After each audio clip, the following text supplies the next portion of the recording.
after the hour, and time now for What's Trending. A Florida woman found a unique-looking ring in a grocery store parking lot 2 years ago, marking the beginning of a long quest to find the rightful owner. And this past week, that search paid off. Nicole Winship wanted to find the owner because this ring had 5 first names and birthstones on it. No one claimed it at the grocery store, and police were not able to find the owner. But in this last week, NBC affiliate WPTV ran a story about Winship's search, and that helped bring the mystery to an end. It turns out the ring belongs to Tammy Mikulowski, a crossing guard for the Martin County Sheriff's Office. She met Winship on Friday when she picked up the ring at the Sheriff's Office, and the names on the ring included the names of her husband and stepdaughter who died, making this even more special, and really just great to see her reunited with that ring that obviously just means so much to her.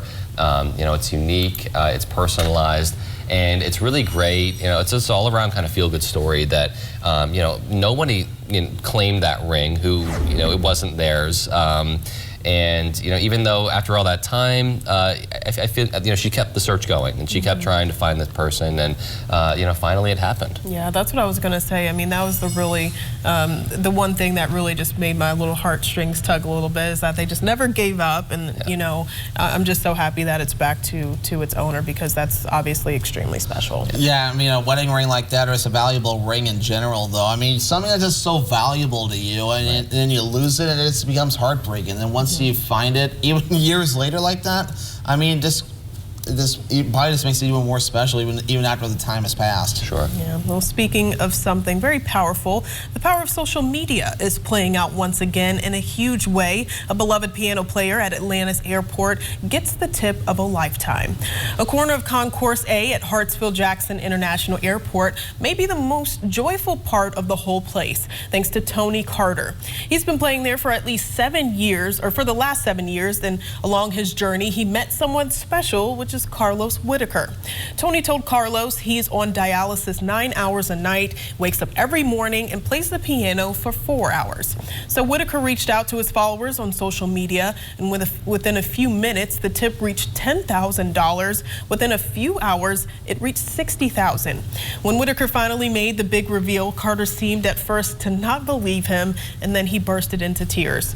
170,000 people donated to help Carter, and I mean, that is, you know, I will say once again, I'm not huge with social media, but I love the fact that, you know, this is a way that, you know, it can be used to help others. Everybody needs a helping hand. You never know the stories of the people you pass by every day. So I think that's just really powerful that people got together to help them. Yeah, it's so sweet, and especially someone who probably impacts, you know, thousands of people every day, like you said, you know, crossing, that's a busy airport, and, you know, what better than music to bring people together? I'm sure a lot of people just sitting, you know, maybe waiting out their layovers or waiting for their flights there. So really great to see, you know, some people give back to him, especially probably a lot of people who never even met him, too. Yeah, I mean, music can bring people together, and it's just great to see that even social media, we hear about a lot of bad social media. It's great to see social media doing some good for a change here. But meanwhile, though, a Utah woman is proving age is just a number after she receives her 5th-degree black belt in karate, an honor she received from Chuck Norris himself. And Carol Taylor's passion for martial arts began 15 years ago at the age of 68 when she started taking her 11-year-old granddaughters to lessons. She joined her granddaughter Sierra's class in Layton. Since then, she earned 5 black belts, including acknowledgement from the Chuck Norris himself this past weekend. And Taylor also teaches karate, and that isn't her only talent. She is also an actress who has appeared in plays and films, an artist and a calligrapher. Am I saying that right? Calligrapher, right? Calligrapher, yeah. I've never heard of a calligrapher before.